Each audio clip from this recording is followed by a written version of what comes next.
How long can they keep us in Asteroid City legally?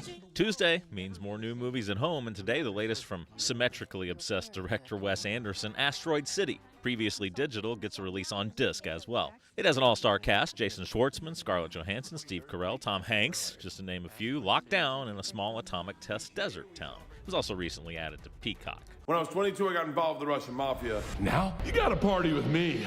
And then other new movies on disc and digital: The Machine, starring usually shirtless comedian Bert Kreischer, inspired by his own life and comedy act. Kidnapped by Russian Gangsters, with his dad, Star Wars legend Mark Hamill. I'm a demon. Prove to me you're a demon. There's also Nefarious, the faith-based horror movie with Sean Patrick Flannery as a death row inmate who insists he's a demon. It's called a BlackBerry.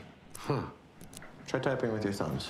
There's Blackberry, the dark comedy about the making of that first smartphone with Jay Baruchel and It's Always Sunny's Glenn Howerton. Oh no, I have a total dad bod! And the fourth Hotel Transylvania movie, Transformania. A streaming exclusive for well over a year now finally on disc and VOD for everybody to see. Elaine also has a robot double. You were dating a robot all along. All right, then some new indies, Robots, with Shailene Woodley and Jack Whitehall chasing after robot doubles of themselves who've fallen in love and run away together. So The Lesson, a thriller about a tutor who goes to work for a mysterious famous author with Richard E. Grant and Julie Delpy. Confidential Informant, about a dying cop who tries to get killed in the line of duty for his family, with Dominic Purcell, Kate Bosworth, and Mel Gibson. There's a camera hidden in this hotel suite. And Sanctuary, starring Margaret Qualley as a dominatrix who adds a little blackmail to her role play.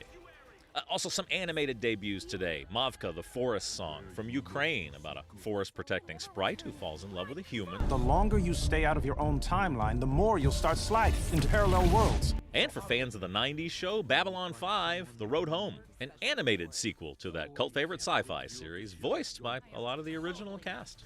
So you've never left Firetown? Sorry, buddy. Elements don't mix. Okay, now we go digital, where Pixar Animation's Elemental comes home to own on premium VOD, straight from theaters, about a fire element and a water element who fall in love and have to overcome their big differences. Do you mean date him or date him? Date him. Date him hard. And the R-rated comedy No Hard Feelings is also new. Jennifer Lawrence hired to break a shy teen out of his shell before college. I need your help. I want to get into a fight. What? All right, then a little preview. Tomorrow, Hulu premieres a new coming-of-age movie called Miguel Wants to Fight. On Netflix tomorrow brings us Depp vs. Heard, a docuseries about that Johnny Depp-Amber Heard trial. Also, The Pope's Exorcist, the Russell Crowe movie from earlier this year. Host acquired. Who said that? And then Thursday is the day that DC's new superhero Blue Beetle hits theaters, along with the R-rated talking dog comedy Strays. This beer doesn't taste good, but I like how it's making me feel. I will have a look at those and more next time I see you Friday. Next Director's Chair.